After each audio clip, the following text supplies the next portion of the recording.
¿Cómo va, Néstor? Exactamente, ya pasaron las 11 de la noche aquí en Madrid y nosotros estamos en Chueca. Chueca es el barrio conocido como el barrio gay de aquí y también un poco vinimos para mostrar la noche, pero también para hablar con la gente, sobre todo teniendo en cuenta que una de las posibilidades en la jornada de mañana es que el PP, el partido de derecha, llegue al gobierno pero en alianza con Vox. Vox, este partido que se disputa ser la tercera fuerza política, pero que ha dicho, por ejemplo, que no quiere que haya más matrimonio igualitario, que no quiere saber nada con la posibilidad de que parejas del mismo sexo puedan adoptar y que además tiene otras cuestiones, ¿no? Como por ejemplo oponerse a la ley de identidad de género, que aquí la llaman la ley trans. Pero si te parece, vení, mirá cómo está la gente disfrutando la noche, hay muchos grupos aquí que están, por ejemplo, sentados en la calle y bueno, vamos a tratar de hablar qué podría implicar la llegada de Vox al gobierno.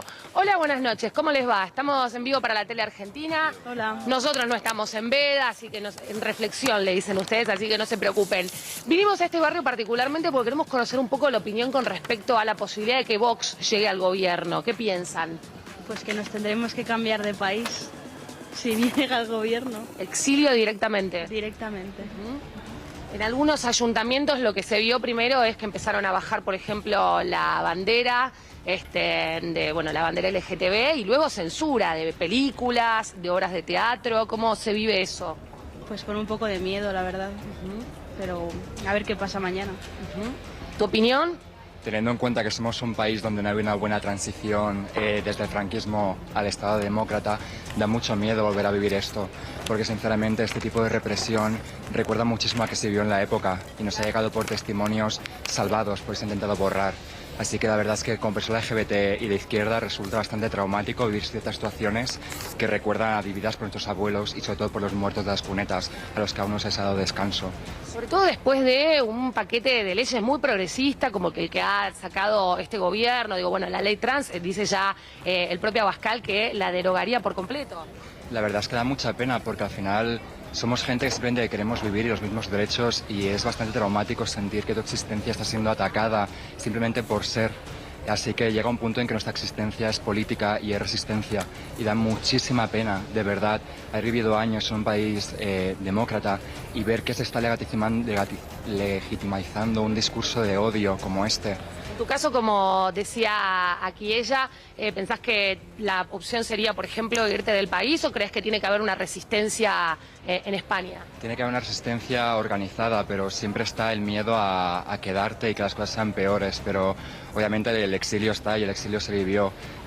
Creo que tenemos que quedarnos, organizarnos, ser un fuente común, un fuerte de clase media, de resistencia y seguir aquí adelante luchando contra esta gente que simplemente es un ataque constante por existir.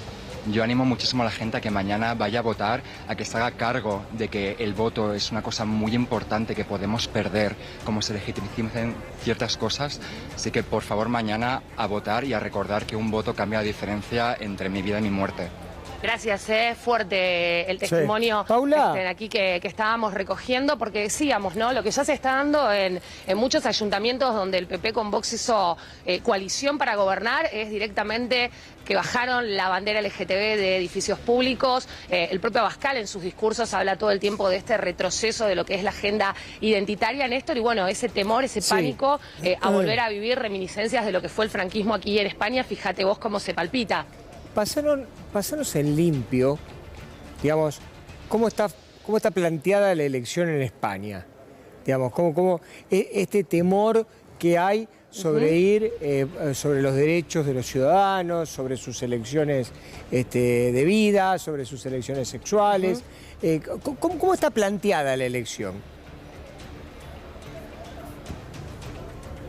Bueno, a ver, lo que tienen que saber ustedes es que el 28 de mayo último aquí hubo elecciones que se llaman elecciones autonómicas y municipales. Esas elecciones autonómicas son como si se dijera elecciones provinciales, por ejemplo, en la Argentina, salvando las grandes distancias. Claro. Pero allí lo que se vio sí fue una fuerte avanzada del PP y en esta avanzada del PP se perdieron bastiones importantes para la izquierda. El PP es la derecha, digamos, Cuando el PP empieza a conformar gobierno en El PP es la derecha, es el Partido Popular, el candidato principal es Feijóo y el PSOE es el Partido Socialista Obrero, que está con Podemos Unidas, al menos hasta aquí, en lo que es la coalición de gobierno, y ahora está en alianza con el Partido Sumar. Como no les da a ellos la mayoría automática para gobernar en soledad, hay una fragmentación importante de la política y ya no hay un bipartidismo clásico, se tienen que dar estas alianzas de gobierno. Sí. Y en este caso, el PP, el partido de la derecha,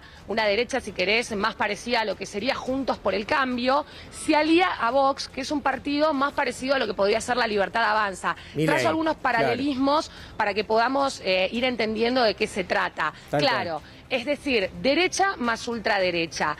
Y aquí la izquierda viene denunciando que podría ser un retroceso tremendo en materia de derechos, ya se está dando en la práctica. ¿Por qué? Porque como previamente fueron estas elecciones autonómicas y municipales, ya hay ayuntamientos y ya hay distintos lugares donde esta alianza del PP con Vox está llevando adelante esto. Por ejemplo, censuras de obras de teatro de Virginia Woolf, censura de películas donde hay besos de personas del mismo sexo y un discurso sumamente violento donde Abascal, que es el referente de Vox, quien haría gobierno con el PP, con la derecha, habla, por ejemplo, de la ideología de género, se burla del concepto del femicidio, quiere prohibir lo que es el matrimonio igualitario, simplemente llamar unión civil a ese tipo de, de lazo, quiere prohibir, por ejemplo, la adopción entre personas del mismo sexo. Bueno, todo esto, que es lo que algunos dicen se viene, ya está pasando. Por eso es que, recién aquí los testimonios hablaban del miedo, hablaban del pánico, del exilio y de, sobre todo, salir a votar, que en definitiva, y con esto cierro, esto es lo que quiso hacer Pedro Sánchez, ¿no? Movilizar a la gente. Además, sus vecinos, su país, su vecino de Italia, ya tienen una primer ministro que es de derecha o casi de ultraderecha, donde quiere sus habitantes y quiere sus ciudadanos rubio de ojos celeste, digamos. Por lo tanto, digamos, España, que es un país como Italia, que en realidad es progresista por naturaleza, fundamentalmente en todo lo que tiene que ver con los derechos de los ciudadanos, ve con temor, y lógico, que suceda una elección de estas características. Nosotros nos queda re poquito tiempo, pero a Paula la vamos a seguir disfrutando y vamos a seguir, obviamente, acompañándola con los conocimientos y con lo que nos está aportando desde España. Paula, un beso grande y te vemos en la programación de C5N. Otro grande para ustedes. Bueno, muy bien, nos vamos a ir a la pausa y enseguida ya estamos de vuelta.